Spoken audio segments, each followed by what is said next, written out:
کوئی بھی چیز دل کو ایسے زندہ نہیں کرتی جیسے قرآن پاک کرتا ہے۔ جس نے سکھ میں شکر ادا کیا اس نے دکھ میں رب کو بہت قریب پایا۔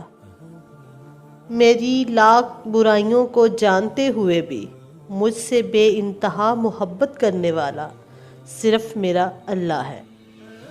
کل کی فکر مت کرو، جس رب نے آج تک سنبھال لیا ہے وہ آگے بھی سنبھال لے گا۔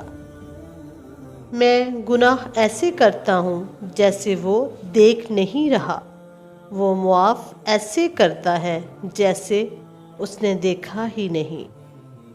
اچھا ساتھی وہ ہے جسے دیکھنا تمہیں خدا کی یاد میں مصروف کر دے، جس کی گفتگو سے تمہارے علم میں اضافہ کر دے اور جس کا عمل آخرت کی یاد دلائے۔ قرآن پاک کی خوبصورتی یہ ہے کہ آپ اس کے پیغام کو بدل نہیں سکتے، ہاں مگر وہ آپ کو بدل سکتا ہے۔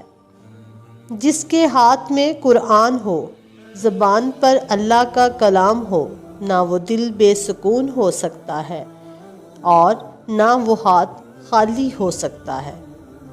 حضرت محمد صلی اللہ علیہ وآلہ وسلم امت کے لیے راتوں میں اتنی دیر تک کھڑے ہو کر عبادت کرتے کہ ان کے ٹخنے سوج جاتے، اور آج کی امت اتنا سوتی ہے کہ آنکھیں سوج جاتی ہیں۔ اللہ تعالیٰ فرماتے ہیں، میرا ہو کر تو دیکھ، ہر کسی کو تیرا نہ بنا دوں تو کہنا۔ مایوسیاں محسوس ہونے لگیں تو مہربانیاں گننا شروع کر دیں۔ اللہ کی محبت کی مٹھاس محسوس ہونے لگے گی اور دل سکون سے لبریز ہو جائے گا۔ انسان مایوس اور پریشان اس وقت ہوتا ہے جب اپنے رب کو راضی کرنے کی بجائے لوگوں کو راضی کرنے میں لگ جائے۔ جب تم سکون کی کمی محسوس کرو تو اپنے رب کے سامنے توبہ کرو، کیونکہ یہ انسان کے گناہ ہی ہیں جو دل کو بے چین رکھتے ہیں۔